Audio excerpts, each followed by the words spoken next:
Well, hello, and welcome back to the Chamber Vibes podcast. If this is your first time listening, welcome. Let me just give you a rundown of what's going on. So, I'm your host, Foster Garrett, Director of Marketing and Events for the Bedford Area Chamber of Commerce, which, if you don't know what a chamber is, totally fine. We are a nonprofit membership organization that strives to help the Bedford area prosper by serving and collaborating with organizations, businesses, and people. And every week I get to interview a different chamber member to find out what they do and why they do it. And this podcast is recorded right here in beautiful Bedford, Virginia, broadcasting on Grove Street FM and brought to you by Media Squatch. I also want to thank Mark Snowden with Lamar Outdoor Advertising for being our sponsor. Without people like Mark, we wouldn't be able to do things like this. And this podcast is an amazing way to get tuned into the many hidden gems of the Bedford area. Every week I come in and I get to learn something new about something that I thought I knew everything about already. And it allows me to go enjoy Bedford more, go out to Lynchburg, Roanoke, the surrounding areas, and not only enrich my life, but just be more connected to my community. So thank you, Mark, for helping us do this through your sponsorship. And listeners, I hope that you enjoy this episode. I have a great guest here with me today.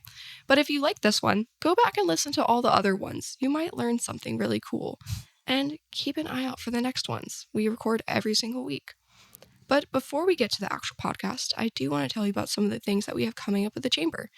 We just had some of the summer programming that I've been talking about for a couple weeks yesterday, our business roundtable featuring Amanda Stanley with the Artisan Leader, and it was absolutely amazing. So we're excited to keep plowing through the summer and to get to the fall. We have lots of things going on in the fall. One of those things is our fall job fair.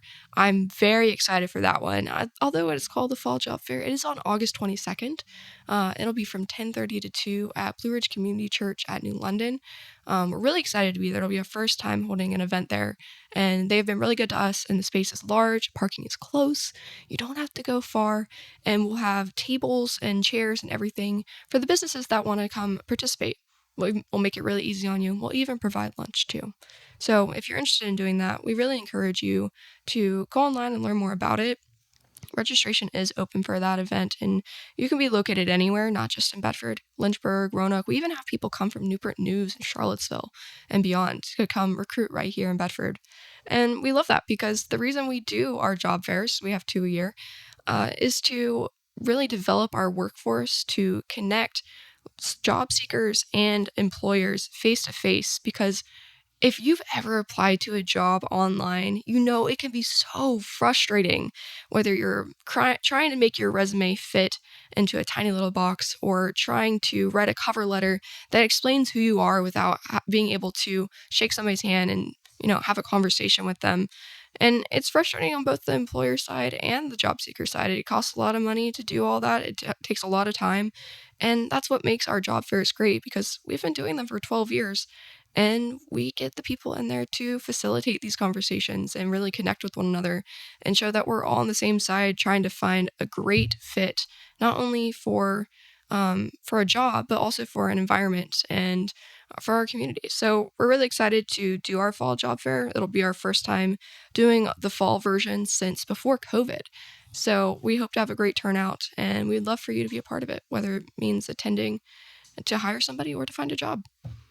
We also have a big event coming up in the fall. We have lots of big events coming up in the fall, but this is perhaps the biggest event that we do throughout the year, and it's our annual gala. You've probably seen a lot online about it because we have many, many amazing award nominees. This is really the gala is our biggest fundraiser and our biggest business gathering, but it's also a really amazing event because we have our ceremony for our Excellence in Business Awards, and we have awards ranging from Small Business of the Year to Large Business to Nonprofit to individual awards for Employee of the Year and Boss of the Year, and a couple others as well.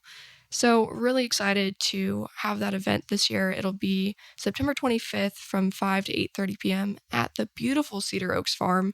If you've never been to Cedar Oaks, this is reason enough just to sign up for the gala. It is one of the most gorgeous places in Bedford, and it has a great shot of the peaks. And if you listen to the Mike Show, which is our weekly radio segment with Mike McKendry, Mike always likes to remark on the complete lack of bugs at Cedar Oaks Farm. It's one of those magical places where even the bugs don't want to ruin your evening. So I highly recommend getting your ticket or a table now. We're already over a fourth of the way through our ticket sales. We have a very limited number of seats for this event, and we normally get pretty close to selling out, but I'm hoping that we will actually sell out this year. But sales have only been open for about 2.5 weeks now, so go ahead and get them while they last. We have lots of other things going on, but really the fall job fair and the gala are the two things that I think you should go ahead and hop on now if you're interested in being involved with them. You can find all of our events on our calendar on bedfordareachamber.com. And not only are the chamber's events there, but members have events as well. So it's a great way to kind of enrich your own calendar. And I'll drop our phone number at the very end so that you can call us and ask us all sorts of questions about anything that we do, whether it's our programming, our mission, our members, or what have you. So make sure to listen all the way through. But that is enough for me. Without further ado, please allow me to introduce today's guest, Linda Emery with Food for Kids. Welcome to the podcast. Thank you. This is very exciting. I know. I'm so happy to have you here. We had you virtually on the Mike Show last week. Mm-hmm. Now I've got you in person now. Mm-hmm. Great. Yeah. So, Linda, before we kind of jump into it, can you just tell me a little about yourself and then about your organization? Well, I moved to Virginia in 1990, and I'm kind of startled when I do the math and realize it's been a long time since I've been here. So does that make me an official Southerner? I think. Oh, absolutely. I think so. It does. It's probably longer than you were born. Come to think of it, 10 years before. I had grown up in Chicago, but when I got married and my husband was from this area, so we moved here actually to Smith Mountain Lake. I don't live on the lake anymore, but from the get-go, I was very sad to see children in need in the area. I started volunteering at Lake Christian Ministries, Good Neighbors. You've probably heard of both of those. And then a friend told me about this organization. So that's where my passion has been for the last 15 years. Wow. And SML Good Neighbors and Lake Christian Ministries are both fantastic organizations. They do a lot for our community. They do. And a lot of what they do is focused on kids. And I think that's really where my heart is because in the midst of poverty, I think kids are the victims. They really can't help it. So if we can help them, I'm excited about that. Yeah. Well, tell us a little bit about Food for Kids. Well, Food for Kids started in 2010, and it was a couple of individuals from Main Street United Methodist Church here in Bedford who had heard that children will come to school on Monday mornings hungry because they didn't have anything to eat over the weekend. During the school day, they get free breakfast and free lunch, but for those couple of days on the weekend, they didn't have anything. So anyway, these individuals were inspired to start packing bags of food for children that they could take home on the weekend. And they focused on Body Camp Elementary School because it was one of the poorest schools in the Bedford County system. And that worked fine for about 5 years. And then, as you know, they closed Body Camp School.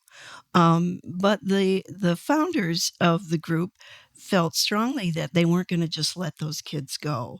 So they incorporated into this organization, which is called Food for Kids. And that was in 2015. And we started packing a weekend bag of goods. Usually about 6 meals, breakfast, lunch, some snacks. Wow. It's pretty impressive. And we did not Body Camp, we did Manita and Huddleston schools because that's where most of the kids ended up going to, being reassigned. But then we heard that Goodview had a weekend backpack program or a food bag program. And we thought, okay, let's pick up those kids. And then the next thing we knew, Montvale Elementary School came and said we could use some help. And then Stewartsville. And so we were juggling 5 different schools for several years until January of this year when things took a dramatic turn, and some local business people came to us and said, we have 2 schools here in Bedford City. Is it Bedford City? Town of Bedford. Town of Bedford. Yes. Bedford Elementary and Bedford Primary. And they really could use some help on the weekends. So in January of this year, we picked up 200 more kids. So that by the end of May, when the school year ended, we were serving over 650 kids Wow. every week of the school year. That is amazing. It was, yeah. Intimidating. Yeah. But amazing. It's amazing. and, we look back and we think, okay, how did this happen? I think it's a God thing. Mm-hmm. I think it's God inspired and people's generosity. Everybody wants to get on and help, which is great. That's great. I mean, when there's a need for things like that, especially when it comes to kids, I feel like people are called to serve. Mm-hmm. And I don't know if it's always like a Christ-inspired thing, but I think that really human nature, we want to support each other, and especially the most vulnerable of us. And when the need is there, when you've got 7 schools supporting 650 children, Mm-hmm. the need is there. It's definitely there. We were mostly inspired by a report that came out from the Virginia, I have it written down here, Department of School and Community Nutrition. Mm-hmm. And based on that report, we found out that 9.5 out of 10 children at these 7 schools are what's called food insecure. Mm-hmm. They don't know where their next meal is coming from. So we said, okay, here it is in black and white. These are the schools that need us the most. That is a horrifying number. Isn't that? Yeah, it's very sad. It gave me goosebumps. Mm-hmm. Think about a row of 10 kids, and 9 of them are food insecure. Actually, 9.5. 9.5 of them are food insecure. Yeah. And I really do. I feel like there's a lot of factors to that. But I'm just going to go back to body camp. I mentioned this last week, but I'm from out towards body camp. Not necessarily in body camp. My grandma lived in body camp, so we would go to body camp store, which is really the only thing to do out there. Mm-hmm. And we would go to body camp elementary just for funsies. I went to Town of Bedford school system because my parents worked in town. I got grandfathered in. I was very lucky because it made it very easy on them to just drop me off on the way to work. But there's really nothing out there. And I remember when the Food Lion was built in Manita, we were so excited. Before that, we had gotten the Kroger out at Westlake, and so we would sometimes drive all the way out there, but the prices are very high, and it was 40 minutes just to make it on out. But the Food Lion really changed things because we were able to just access food so much easier. Mm-hmm. And I can't imagine for people that are even more geographically isolated than we are, because that's really one of the recurring challenges of Bedford County is we're the 5th largest county geographically in the state. And each area has its own issues. And for people that are in Blue Ridge or are out really far out in Huddleston or Stewartsville or Goodview, there's just so many issues just with access to anything. That's right. Mm-hmm. Not to mention the issue of not having enough money or having a good enough job that you can pay all your bills. And when you lay them out on the table, sometimes food is the last thing that you have money for, sadly, very sadly. It is. And that's why it's amazing for people like you to be able to do this. Mm-hmm. But I know that it costs you a whole lot of money. Well, we kind of pride ourselves on the fact that we can do these meals and snacks for less than $10 a bag. So, and we've been able to keep it at that amount thanks to a couple of factors. One, Lake Christian Ministries gives us bread every week that they are able. They have a pickup in Roanoke where they go and get bread and then disseminate it to the other local food bank charities. So we can provide bread for all the kids. We do peanut butter drives all year long. It's something easy and something nutritious and helpful. So churches and businesses and banks will do peanut butter drives for us, so that once a month we can put peanut butter in the bag. Then we have a group, I have to call them out by name, the Smith Mountain Lake Eagles. They give us money to buy cereal, so we can give the kids a full box of cereal. We used to give little individual, but now we give a full box of cereal once a month, thanks to the generosity of the Lions. And our expenses are like minimal. We have all volunteers, volunteers who pack, volunteers who drive, volunteer board. The only thing we have to pay for is our utility bill. Well, I shouldn't say the only thing. No, that is about the only thing we pay for is our utility bills, because we were also gifted with a location. Oh, really? In downtown Manita, where we have our packing room all set up.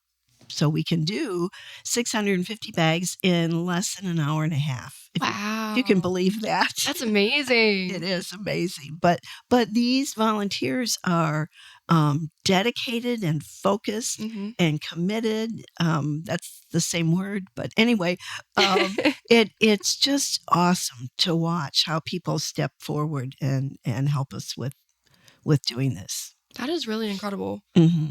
How many volunteers do you have? It's really hard for us to put a number on it, but there are about 20 people who come every Thursday morning at 9 o'clock and pack the bags. Then there are volunteers who take the bags and drive them to the schools. And there are a few of our volunteers that do that for Manita and Huddleston, but the areas that are further away, like Stewartsville and Montvale and Goodview, we have volunteer drivers from those communities. Oh, that's amazing. And they rotate. They have a schedule. I come the first Thursday, you come the last Thursday, and they load their cars. Usually, it's usually about 100 bags per school, although Goodview is about double that. But the drivers disperse all the bags for us. And then when they get to the school, someone will come out and help unload the bags. A lot of times, I know at Huddleston, for instance, the fifth graders will come out and unload the bags and set them up so the kids can pick them up on their way to the bus at the end of the school day. Yeah. So it's all volunteers. Yeah. That helps us keep our costs way down. That I love hearing stuff like that, because it really does take a village. It does. Absolutely. It may take a village to raise them. It takes a very generous community to feed them. That's amazing. And being able to pack 6 meals plus snacks for less than $10. That's amazing. It is amazing. And let me tell you what goes in the bag. There is one can of something like Chef Boyardee ravioli or spaghetti or da. Sometimes it's chicken that comes in a can. Sometimes it's ramen noodles, which I understand kids love. I don't know why, but they do. What's another staple that we have? It's just gone right out of my head. But macaroni and cheese. There's always a box of macaroni and cheese in the bag. And then there's a can of vegetables. There are protein bars. There may be 2 or 3 cartons of juice. We used to do, this is kind of an aside, we used to do milk, which the radiated milk that came in a carton. And then we got feedback from the parents and they didn't like that milk. Oh, really? So we stopped doing that, which was good because it was a pretty expensive item. But we'll do a bag of chips or a bag of pretzels, something like that. So we really try to keep it as nutritious as we can, but still appeal to the kids. That's a fine line. Yeah, that's a fine line. That's hard. But we, like I said, we do surveys. Just about every other year, we'll survey the parents and say, how we doing? What would you prefer to have? And for instance, we used to pack 2 boxes of macaroni and cheese. And the feedback was, we have macaroni and cheese coming out our ears. So one box would be okay. Actually, what happens is if you have a child in different grades Mm-hmm. at the same school, they're both getting bags. Oh, So, yes. they were getting 4 boxes of macaroni and cheese on the weekend. So anyway, so we try to be as frugal as we can while still being appealing for the kids. That's awesome. Mm. I feel like if I was a kid, I'd be eating that stuff too. Oh, Like, oh yeah, it's all good. I don't know about the beans and the corn, how they feel about that, but at least I like beans. it's our effort to be. You can put it in anything. You can, yeah. You can mix it with the mac and cheese if you really wanted to. Or the ramen noodles. Or the ramen noodles. That's true. You can get creative. You can. Yeah. That's awesome. I like that you guys really work with the parents on everything. We do, all these children are anonymous to us. We don't get any names. We just get a number every week from the school, how many bags they need. But like I said, periodically we will put a survey in the bag and ask for some feedback. So it's really kind of important because we don't want them to feel overwhelmed and not want it. We'd rather give them what they will eat and what they would like to have. So that's like, I've talked to the Bedford Community Christmas Station a lot. They're amazing as well. Yes. And a big part of their mission is serving with dignity. Exactly. And I think that people often shy away from asking for help when they really need it for fear that they will feel like guilty or disgraceful. And I think when people come together to work together to help each other, I think that makes all the difference. Absolutely. Absolutely. So the schools, they identify the students that need assistance. Right. Okay. That makes sense to me. They identify them, but then we send a survey home. Well, not a survey. We send a not an application. What's the word I'm looking for here? Permission slip. Oh, okay. That the parents will sign that they will accept the food. And again, it's all anonymous, so we don't know who it is. Gotcha. That's awesome. Well, how many people do you think that you served in the last? Well, how many bags did you provide in the last school year?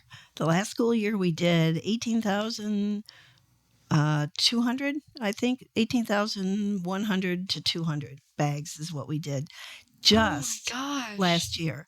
And if you multiply that times $10 a bag, as she whips out her calculator on her phone. I can't do it with my brain. I didn't get hired for this for my math skills. It's an incredible budget. That's crazy. Yes. That's over $180,000 worth of food every year. So again, we look back at this and we think, whoa, how did this happen? How are we able to do this? We have a couple of grant writers they're very diligent. So we do get some grants, but like many nonprofit organizations, what we're seeing is that the grants are depleting. We may still get one, but it's half as much as what we used to get. Businesses are very supportive. We will get cash donations. Civic organizations are very supportive.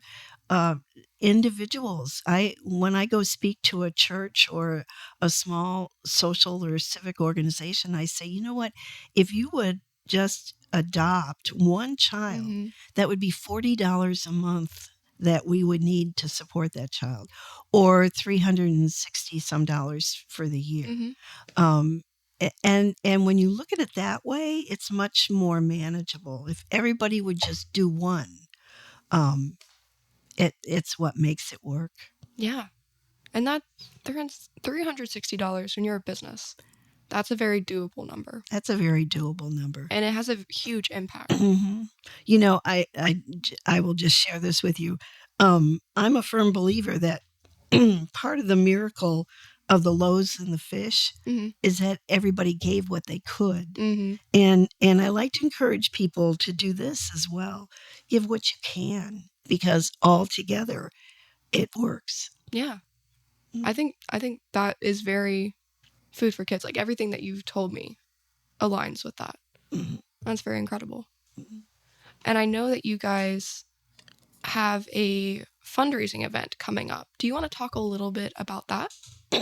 We are really excited. I don't know if you've ever heard the SML Boomer Band, but they're a group of people who just love 50s, 60s, and 70s music. And that's probably because that's when they were growing up in that They're era. boomers. Yes, yes. But they're wonderful. They sing great old songs. And they're coming to Bedford Christian Church to do a fundraiser for us on July 11th. Mhm. And we are not charging admission. We're hoping that people will donate what they can Mhm. to help us with our budget for the coming year. But they're really exciting. I've seen them several times. I go as often as I can because I love that music. So we hope people will come out and join us. July 11th at Bedford Christian Church. Starts at 6. We go until 8. Should be fun. That You should sounds come. like I don't know if it's the music for me, but I'll pass along to my parents. There you go. Yes.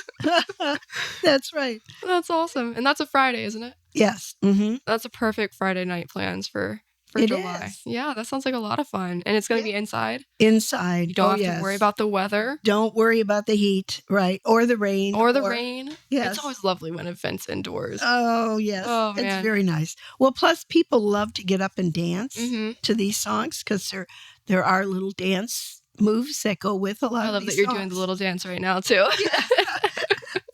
So, yeah, it needs to be inside. Yeah. Are you guys going to be selling dinner at this? We're not, but we did decide we're going to sell ice cream. See, that's even better than dinner. I think so. You know, life is short. Eat dessert first. Absolutely. Well, that's really fun. Yes, it should be. So we hope a big crowd from Bedford comes and joins us. Yeah, I bet they will. I feel like you guys have got a good following of people. We do. They do. The boomers do. Mm-hmm. Yeah, they have groupies that. Oh, they have groupies. Yeah, that follow them wherever they go. But again, we want to give Bedford an opportunity to join the groupies. That's awesome. Well, Linda, I feel like I've learned so much. You guys are doing amazing work. Seriously. Thank you. You're welcome. Well, I feel like you don't have to thank me. Just accept the compliment. Do you have anything else that you want to add to what we've already talked to? I think we've pretty much covered it all. I can't think of anything that you left out. You were very thorough. Thank you.